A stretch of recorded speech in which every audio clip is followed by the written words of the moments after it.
that intuitive competitiveness that he believed, I'm not competing against you. It may look like it, but I'm competing against myself. Like, how great can I be? Right. And then trying to be as accurate as possible of that greatness. And I think that when you think about imposter syndrome, it really boils down to your inability to actually see how good you are and actually see that you belong. And to your point, to actually see that everybody else is scared as shit as well.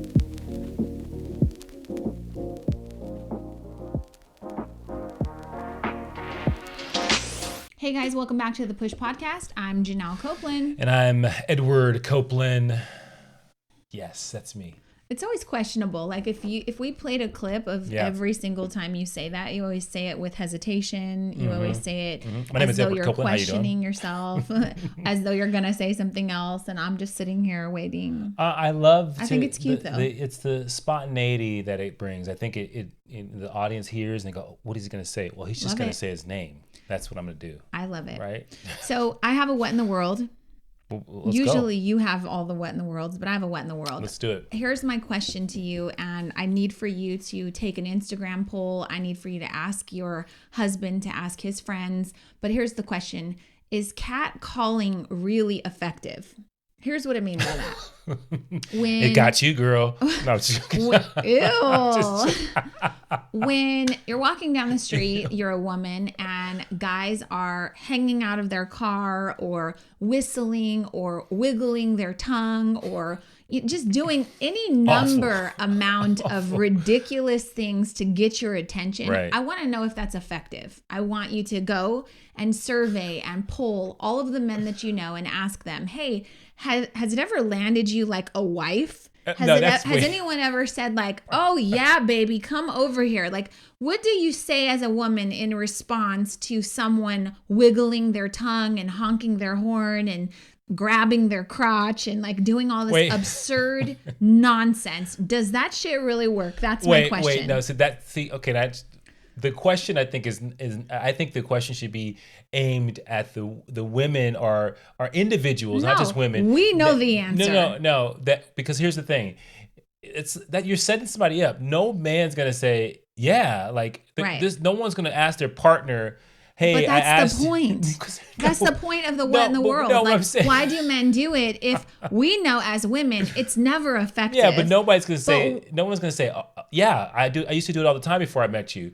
Like, it kind of gives you like one of those things where you go, oh, I think this marriage or this relationship is over. But that's why. That's why you wound up with me, because maybe you went through all the catcalling, it never worked, and then you got some insight on how better to approach a woman. Yeah, I can honestly 100% guarantee stamp that I have never ever catcalled a woman. I have never. What falls under that category though? Hey, or I don't even know how to do it. You go like are you screaming? Is it like I have no clue. I've never like yelled out to get someone's attention to immediately have a connection. Right. Like. And so to me, it's just ridiculous. Right. So here's what happened. The other day, I'm working from home and I just was like, I got to run out in the middle of the day. I got to go to the gym, but it was a really nice day. I didn't want to stop what I was doing, go to the gym, do cardio for 30 minutes and then weight train. So I was like, I'm going to walk briskly to the gym, which is a couple minutes away. I'm going to work out, lift weights, and then I'll walk back home and then cardio, weights, boom, done. Right. So I'm walking, in my gym clothes. I have no makeup on, no nothing, but I'm walking down Grand Avenue, which is our major street. And literally like the amount of people honking. So some people are like, well, that's nice. That's a compliment. Yeah, I am here for the compliments. Every woman wants to feel beautiful. But when you're like acting like a ravaged, caged tiger or something in your vehicle. So, it's not so bad. I'm walking kind of with the traffic. So I guess like a honk here and there. Okay, fine, whatever, pervert. Like, fine. Go to the gym, come back.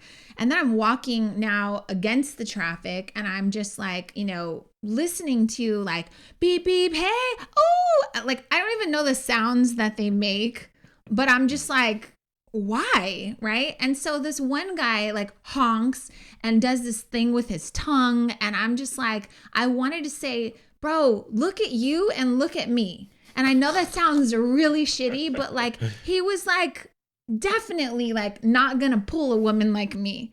And so then I just started to kind of think, who does this and is it ever effective? Right. That was the question, right? So then I keep walking.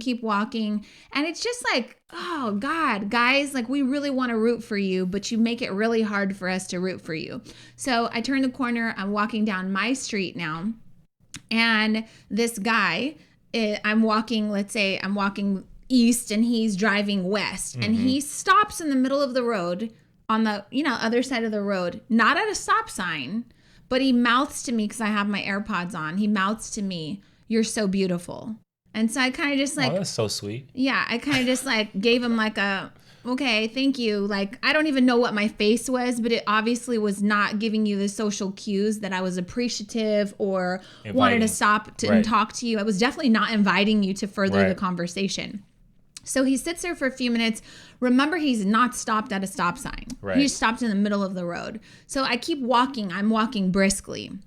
So I think to my head, oh God, I hope he doesn't turn around and like come over and yank me by my hair because I didn't give him the proper attention that he needed, right? Sure enough, he turns around a couple minutes later and then pulls up on the side that I'm on now. And he's driving slowly as I'm walking. So I turn and I look at him and he says something. And I kind of just go, I like, no, thank you. No, thank you. Right. I keep walking. Maybe he thought you were waving. No, he knew very well because I made a face like, what are you here for? Right. And I just said like, no, thank you. And I kept walking. And then so he keeps following me, right? And so now I'm like, oh my God, women have to think about, am I putting myself in harm's way? Where would I run? What neighbors would see me? Like, and I'm like, he's kind of a smaller guy, so I feel like I could take him. But nowadays you get drugged and who knows? So I'm just like looking for an out, right? And I'm thinking, is he going to keep on? So finally I turn around and I take my AirPods out and I go, what? And he goes, I was just wondering, can we get to know each other? And I said, no, we cannot. And so I put my AirPods back in. I kept going. He waits and then follows me again, right? So he's just pulls up to me and I pull my AirPod. I go, what? And he goes, just can we please, I'd like to get to know you. I said, I'm married. Leave me alone. So I walk again and I'm thinking to myself, if he does this again, like this is out of control. Right. Well, he did. So he pulls up again. And before he can even say anything, I take my AirPods out. I turn, I go, what the fuck? Leave me the fuck alone. Right. And he's just like, I just want to get to know you. I said, no, leave me alone. So I start walking. He stopped now. And I'm thinking, if he comes up to me again, I'm going to start running because this is at this point ridiculous, right? So he waits a bit, drives like off. And so I see him drive off. And then he turns around and comes back again. And I'm like, oh my God. And so he keeps going, thankfully. But now my house is right there. So I have to walk past my house so he doesn't see that I go in my house, right? And wait for him to leave several minutes. And then I have to run back to my house. So I run in the house and Kayla's like, did you walk to the gym? I go, yeah. And this loser was basically following me. So I used it as like a teachable moment to show my girls what to do. You may be scared, but you better act like you got it together. Right. So me getting aggressive, saying, what the fuck, leave me alone. I'd rather you think that I'm not afraid than me show you that I'm scared and timid and start running and like panic. And so that's my what in the world. Yeah. It's not really fun. That's my what in the world too. But it's two questions. One, is catcalling effective? The answer is no. I'm asking the question and telling you. But I want to know, like, women, we know that this is ineffective. Can we do something to campaign for the guys to understand that they need to understand it's not effective? Well, I mean, let's just be honest. The losers that do that are probably like, they were unreachable. Mm-hmm. Like the good people who listen to the Push podcast probably do not associate with many people who do catcalls. I hope you should not. Take a poll. You should still take a poll. If you do, that's a problem. Tag me in your poll. Obviously that it infuriates me, and I'm like, okay, you no longer can walk the streets alone, right? But at the same time, I think you handled it really well.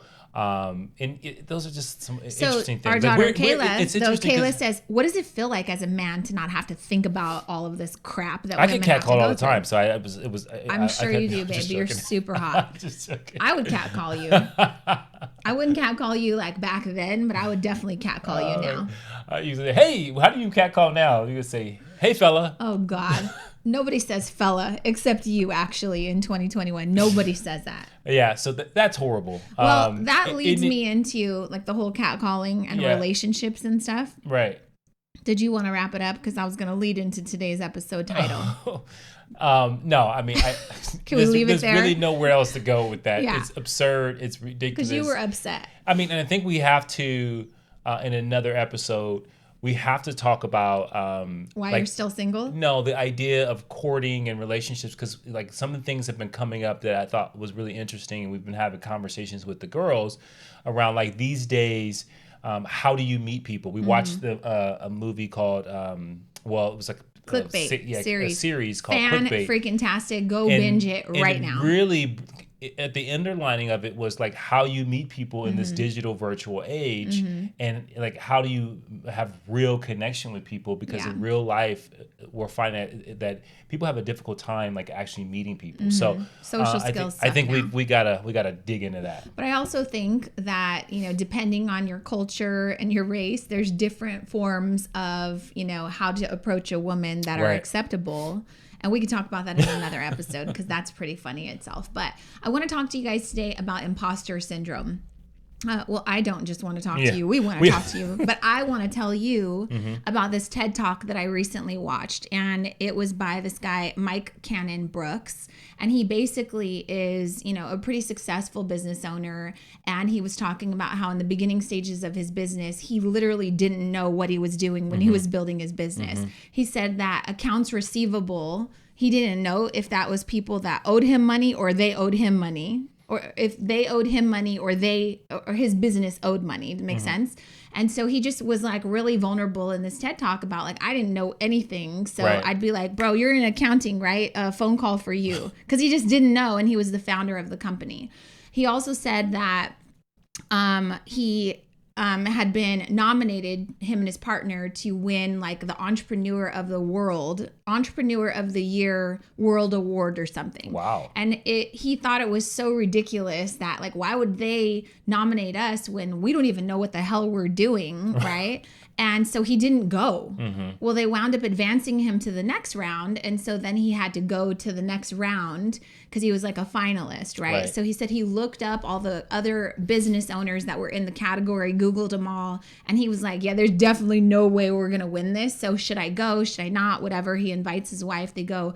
And they wind up sitting next to a super successful like multi-million-dollar earner, still in the beginning startup stages of his business, but he tells the guy, bro, I don't even know why I'm here. Right. And the guy goes, yeah, I don't either. I don't know why I'm here either. And he like looks at him puzzled and he's like, yeah, but you know, you've got 3,000 employees and you have this, and this. And he goes, well, I'd imagine that everybody else that was also nominated probably feels similar to us. And so this guy, Mike, was like, do you think that's possible? And he goes, yeah. But I guess the trick is like, if you're here, that means you've done something successful. So you may as well keep doing what you're doing. It's working. Yeah. And so this guy, Mike, was like, oh my God, I guess you're right. And so the kind of revelation was, regardless of what level you're at, anytime you enter a new space that's unfamiliar, that you're unaware of like all of the ins and outs of, if you're trying to grow your business and you get to a new level, or trying to get a promotion and you get the promotion, or you go to a networking event and you're there and you don't really know if you kind of, what's the word, like measure up to the other people that are there, like feel like you belong. Can easily feel like you don't belong. Yeah. And that is imposter syndrome, right? Yeah. I'm going to let you talk, I swear. But he also says that he felt that way with his wife. He said that he looks at her still to this day after 4 kids later, and he says, God, I don't even know how I like scored with her. I don't even know, like, am I even worthy of being with her? Wow. And he said, I wonder if she feels the same way. And it turns out she does. So their therapist said that that's one of the healthiest forms of like success for a relationship. Healthiest indicators of success for a relationship is when both people feel like the other person, they might not be worthy enough for the other person, then they're always kind of showing up leveling who they are to kind of prove that they're worthy. Isn't that great? Yeah, and it's interesting because you think it would right on the edge of insecurity. You think? Right. Well, and that and I like where the reframe of that, like, I feel that way about you. I think you're beautiful. I think sometimes I'm like, okay, I want to work up to the level of my wife. And I think that what you described, I think, is a beautiful thing when you really think about that from both sides. And I think that when it goes wrong, I think that's when it gets into insecurity. Like, right. Like you view that person in a way that you're not worthy. And so you go internal with it. And so all of a sudden now you feel like I'm not enough. And you get really insecure. Well, and maybe I didn't explain it the right way. No, you did. I just think that But I heard it and my brain didn't even go to that. Right. But I think that some people can. I think people are in relationships, especially when, like, if you don't think you're very attractive and you already have insecurities and you happen to be with someone that's, the world sees as attractive. And so that you could be really insecure and jealous and all those kind of things. But I think that's a beautiful story. Yeah. So that's all I have to say on this episode of the podcast. All right. I'll pass it over now to you. It's the Eddie Copeland show. No. But I thought that was good for relationships because I know huge. that, you could, I guess you're right, take imposter syndrome. Like, am I a good enough wife? And this person's so great. I look at it as I, like you, hold you up on a pedestal. And I hope to be the wife that can capture your attention and make sure that, you're happy at home. And so I found that in our relationship, it is beneficial for us to always be kind of up-leveling each other and showing up as your best self. Yeah. And I just thought it was great, but I didn't even think about that. That's a beautiful thing because it makes me want to be more conscious of that on a daily basis. And I think that's a beautiful thing. And that almost is like a whole other conversation in itself. But as far as imposter syndrome is concerned, that is an interesting thing. So I'll give you some statistics. You ready? Not statistics, but some history on it. Okay. You ready? All right. So the term imposter syndrome was coined by a psychologist named Paula R. Clance, and I hope I'm saying her last name, and Susan Ann Ames in 1978, right? So it's interesting that women... I was born that year. Right? Women psychologists in the 1970s... were the ones that found it. Yeah, because I think it's something that's really important because your story involved men, and what we've seen is that women have struggled with imposter syndrome probably more publicly. Than men because men hide how they feel. Well, can I also tell you really quick that Mike Cannon Brooks, I had to Google him because I didn't know who he was. He's an Australian billionaire who founded this company called Atlanticin or something. And he has done stuff with Elon Musk for Tesla. He said that when he got a call from Elon Musk about like battery power and like, hey, we're trying to do this, and this, can you help us? He said, I literally had no clue what the difference between a 9-volt battery was and what he was asking me to do. And so what did I do? I used it to propel myself to go learn. Yeah. And so his point of his TED Talk, which I'll link it in the show notes, was no matter what level you're at, no matter who you are, you're always going to, suffer from imposter syndrome, but you don't have to suffer from it. You can use it to propel you to go do research and to go learn. So that way you realize I am supposed to be at this table. And I'm glad that you articulated the outward manifestation of imposter syndrome because it's interesting when I've had conversations with people, so many people did not know what that word meant or that phrase. Yeah. It was one of those things where like imposter syndrome, I don't know what that is. And then when you describe the behaviors, the thoughts, the feelings that you have, people go, oh, I have that all the time. Right. And you don't belong here. Yeah. And so the actual term is the internal experience of intellectual phoniness in people who believe they are not intelligent, capable, or creative despite evidence of high achievement.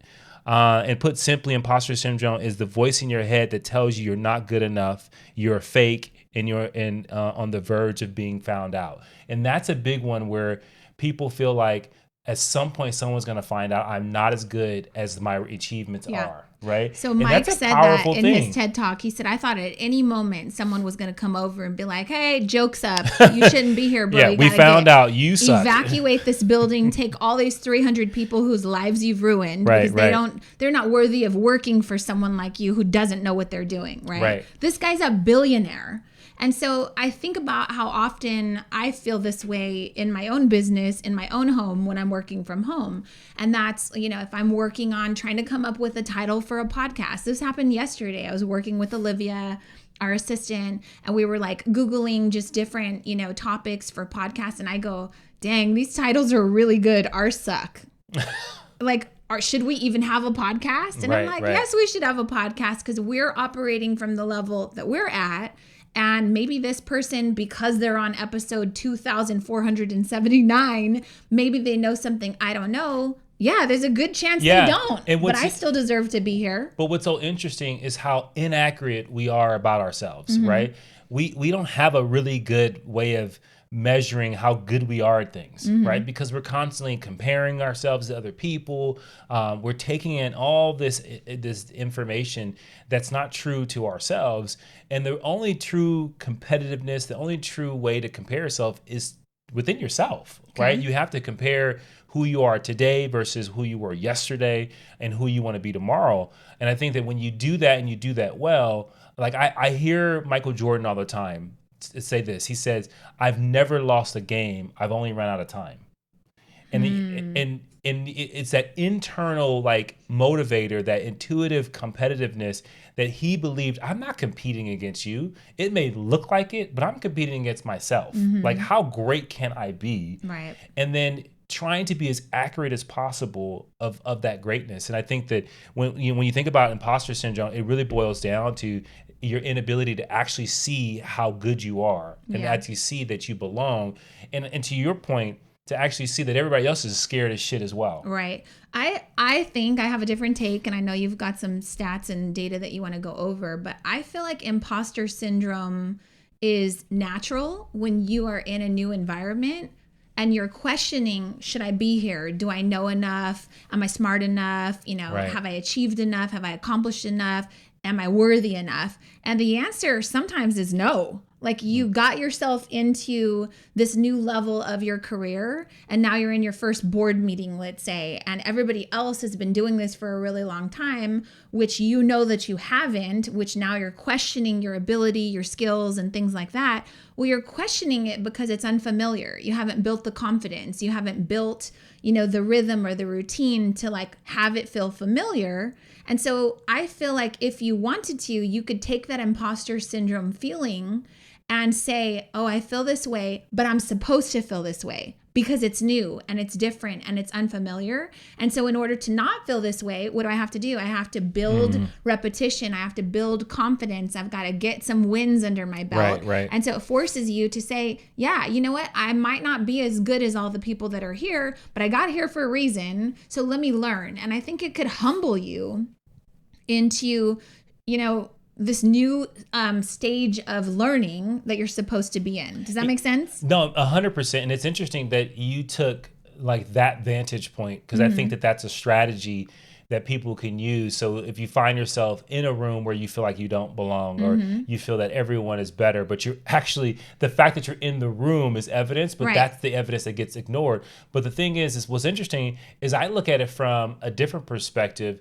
Like, I look at it that, okay, I'm in this room. That means I do belong. Okay, so now I gotta show myself, and I have to fulfill the fact that I am here, right? And so it's one. So are you proving to yourself or to others? I'm proving it to myself that yes, I belong because I'm here, right? And then I go to a place of like, okay, let me show myself that I do. Right. And then in the process, you end up showing everyone else what you're capable of. But I think that both those strategies could be really effective depending on who you are. Right. Right. Like, you operate from a place of, it's not enough, I got to push farther. I also feel like I have great humility, though. If I'm in a room with a bunch of, let's say, digital marketers, and I'm new to this and I don't really know what I'm doing, I'm going to make it a point to go make as many friends as possible because I know that I don't know what I'm doing. Yeah. So maybe initially it's scary, or you feel a little insecure and you don't understand the terms. Back to this Mike Cannon-Brookes guy, this billionaire, he said, I would be in board meetings and people would be throwing around these acronyms, and nobody in the room knew that I was secretly taking notes and then going to Wikipedia on my phone later to figure out what the hell they were talking Which about. Which everyone else was doing. He's a founder and he's a billionaire, right? Right. So the point is like, I think one of my strategies is everybody feels this way. Yeah. And you should when you're in a new space. So let's learn. Yeah. Use the I Wikipedia. think we often in our heads think that because we don't know. And if we ask a question that we should know, that everyone's going to say, why are you here? You should already know that question. Right. When most of the time, And that people never were happens. like, yeah. And if people do that, they're assholes. But, and then you have to remind them, I'm sure at one point you did ask that same question. Right. But that's an interesting thing, because I think that when you peel back like your ego and all the different things you said, humility, it's like that shame that will have you hiding that, or maybe never asking the question, right? And so I know that there have been times where I have been in rooms and I feel like, oh my God, I should know this, right? They're talking about, like in a good example, an acronym, or they're talking about some type of aspect of business, and I'm like, I should know this, but I don't. So because I'm in this room and because they're talking about it like it's common language, I'm not going to ask, because that's going to basically, everyone's going to find out that maybe I do not belong here, right? And that's where I think there's a mistake happen, and I think that's where you really, really can lose the opportunity to really learn and gain and progress. So I practiced for a few years is I'll ask a question and say, hey, I just want to check my thinking, because I'm not sure I understand what you mean. Can you tell me exactly what that means? And what people go is, no, thank you for that. Absolutely. I'm sure other people want to know too. Well, you know why? And then people go, hey, thank you for asking that question, because I was going to ask. If you're the presenter and you're the one with the knowledge speaking, it's something you're thankful for, because then it kind of realigns the room, like maybe someone else felt this way too. Yeah, and you can frame it in a way where you're like, I'm sure everybody wants to know.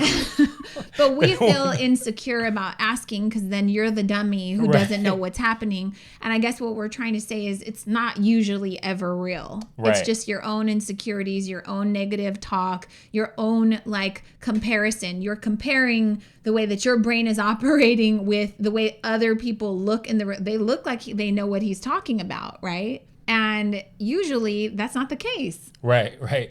And so what's interesting is like this shows up for women and in this way. And I don't know if we've ever talked about this stat, but imposter syndrome, when it comes to your career, when it comes to applying for positions, women will look at the qualifications for a particular position, and if they don't meet 90% of the qualifications, they don't apply. Right. Where men will look at it, and if they meet 50 to 60%, they apply anyway. Right. And so that whole idea of I'm not enough, if I don't meet all these check all these boxes, I'm not even going to put myself out there. And if you do put yourself out there, if someone is not encouraging you to go even further, what they found in studies is that women won't. In a lot of cases. And so that is a powerful thing as parents of daughters, when we think about like their confidence and their audacity to say, I'm worthy, even if I'm falling short on these qualifications, I'm still raising my hand, and I'm going to put my name in the hat because I want that opportunity. But that shows up statistically when it comes to the amount of female billionaires, the amount of females in leadership board roles. and board roles and leadership roles, because of some of those things. And now obviously there are some other aspects of bias and stuff like that, but some of those things come down to putting your name in the hat and actually raising your hand. So we learned of that statistic when the girls were younger in 2015. And I just remember like wanting to show them, like, don't take no for an answer. You don't have to lean into perfectionism. Like, just put it out there, ship it out into the world, even if you're not ready, right? Just who cares if you fail? Like, we've tried to brainwash our kids like nobody's business. But I do still see that they're very much rule followers, and it really pisses me off. Like, with Kayla applying for college and things like that, there were many times we were like, just call them and ask them if they could bend the rules a little bit. And it would be about a visa or whatever. And she's like, no, it says right here on the website that they won't, okay, I don't care what it says, just call. You'd be surprised if you get someone on the phone and, you explain to them the situation, they'll make an exception. And so that is one thing that I would say women more than men are rule followers. And I do think that... And they don't want to ruffle feathers, right? Like, it's like, I don't want to mess this up. And that's another portion or evidence or symptom of imposter syndrome. It's like, I don't want to be found out. So I'm not going to make any noise, because if I make too much noise, people are going to realize I don't belong here. Right. And I think that's... So as a woman... like, where did that come from for you when it comes to, like, because you do that often. Like, Yeah. there's no door that you don't check the hinges to No. make sure, okay, maybe There's a it's way locked. in somehow. I'm sure I could probably kick this thing in. Yeah. Like, what did, I could go around the back door. but where did that, like, think about, like, where did that come from for you? Honestly, I feel like it's just the way that I was raised, like the scrappiness of survival, the scrappiness of like figure it out on your own, find a way. Do you remember like the first time or evidence that you put yourself out there and it like it worked out? No, but I can remember like how it might have been programmed in me. And it could be something as simple as like if my mom said, go out into the garage and bring me in 4 cans of green beans or something, and I couldn't find them, I knew that I couldn't go back in that house and tell her I couldn't find them. Because she would say, if I yelled from the garage, Mom, there's no green beans in here, she would literally say, if I go out there and find those green beans, I'm going to beat your ass with those green beans. Right. So it's something really silly and trivial, but it kind of taught me and embedded in me, like, make sure you cover all aspects of looking for these green beans. And there was usually something that I was overlooking. Usually maybe they weren't where she said that they were. And I sat out there for 5 minutes stressing about getting beat. But then I found them on a cabinet or on a shelf or something. And so I remember she never apologized for that. But what's the point I'm trying to make? That's something, a memory that I remember being ingrained in me that was like, figure it out. Don't come back in the house without the green beans. Yeah. And so that's interesting, because I think where people really struggle is the social element, like you know, interacting with, asking other people what you want from them, or you know, pushing the limit with someone else and saying, hey, I need you to do this for me. I don't recall who taught me closed mouths don't get fed, but you know, I have repeated that to the girls their entire lives. And it's simply just like advocating for yourself. I don't know who taught me. I don't know where the memory or the phrase or the quote came from. We're not going to finish this podcast until you do, because that's where that's what the value is at. But that's what it is, though. Like, closed mouths don't get fed. You can't sit there and cry about not having a seat at the boardroom if you don't put your name in the hat and make noise to be noticed or considered, right? Well, since we've been married, I've always felt that you've had the healthiest amount of entitlement you can have. Okay, that sounds terrible. No, I know, but not. Explain it. Yeah, and so entitlement means that, like, I have a value. I actually belong here. My questions, my requests are valid because I'm a human being. This is my status in life, right? And the reason why I say that is because I was probably more conditioned to be very obedient, right? And so I've been rule following, disciplined. You have to, I always looked, I can do it on my own. I can do it on my own. And I don't need to ask anyone for help. Oh, I don't get a trophy for doing anything on my own. Right. And I understand that. But what I'm saying is that when we got together, we were in a position where we were working together at the same role. And you asked for money when I would never dare to ask for money. Well, and that sense of entitlement, it's not something that's normal, or I would say of average of women. Can we clarify that sense of entitlement that you're talking about is a positive thing, though? It's a positive thing because the word entitlement feels really bad. I mean, if you look at the word, people look at the definition. Like, I'm not saying you know, obnoxious and like you know, trying to take more than your fair share. Not that type of entitlement, but the entitlement, not the entitlement to abuse things. I'm talking about the entitlement to say, I deserve this. Yeah, I'm look at authority from a standpoint of, you are the same person as me. Right, absolutely. You have a, you know, like people, like healthy entitlement is when you ask your doctor and you say, hey, I know you said I need, my prognosis or my diagnosis is this.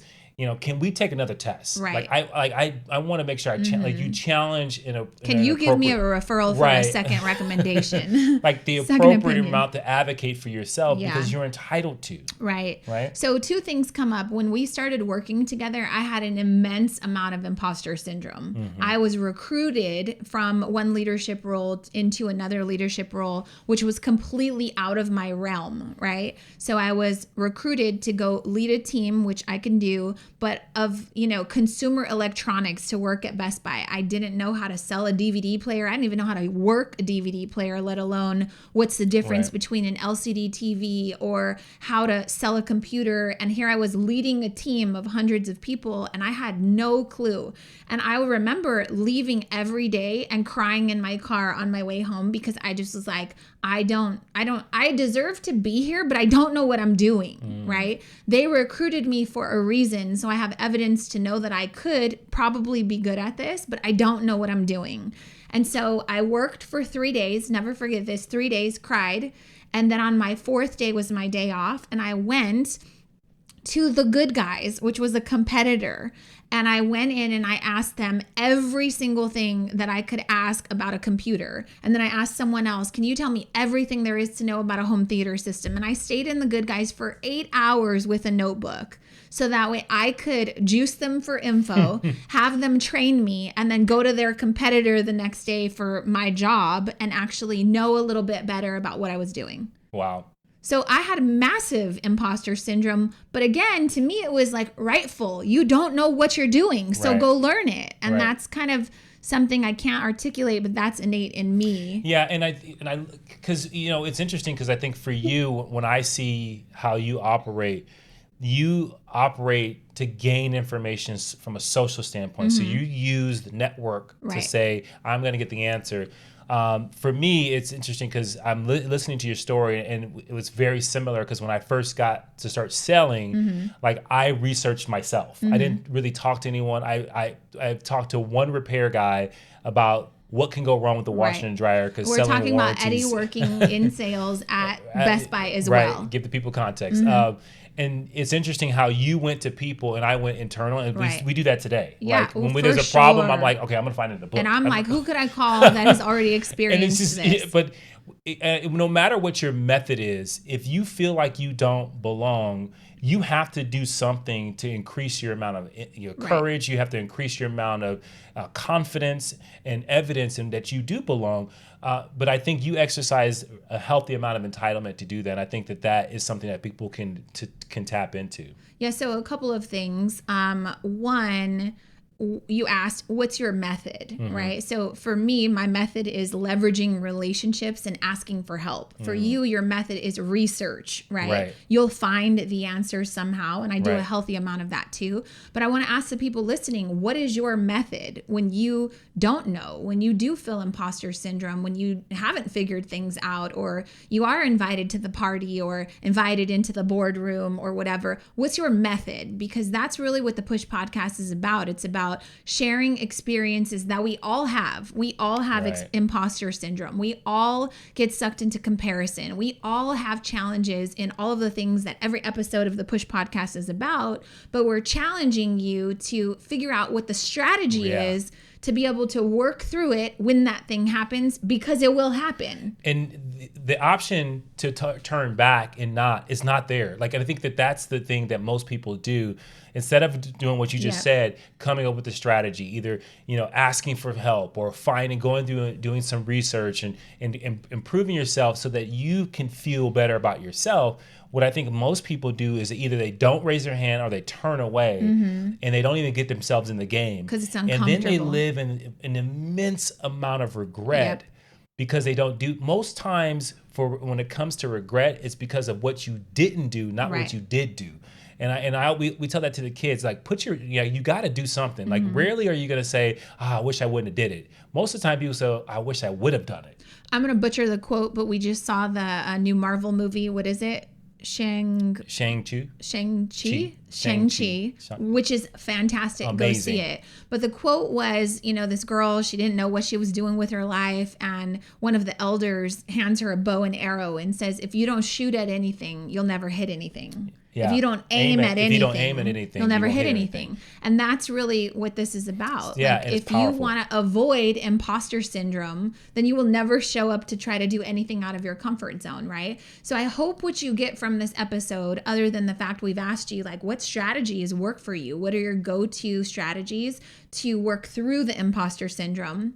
But I hope that you understand that everyone experiences this, whether you're a billionaire like this Mike guy that I had to look up on Wikipedia, or you're Eddie and Janelle Copeland, or you're our teenage daughters, or whoever you are, at some point, if you are trying to be in pursuit of the next level of your career, the next level of your relationship, the next level of whatever it is that you do, you're going to find yourself at some point in an elevated position, in an unfamiliar situation, and you're going to experience imposter syndrome regardless of who you are. That's so comforting. That's huge. Like, to know that everybody goes through it. Yeah, and I think that the thing that it makes it powerful is that it's natural.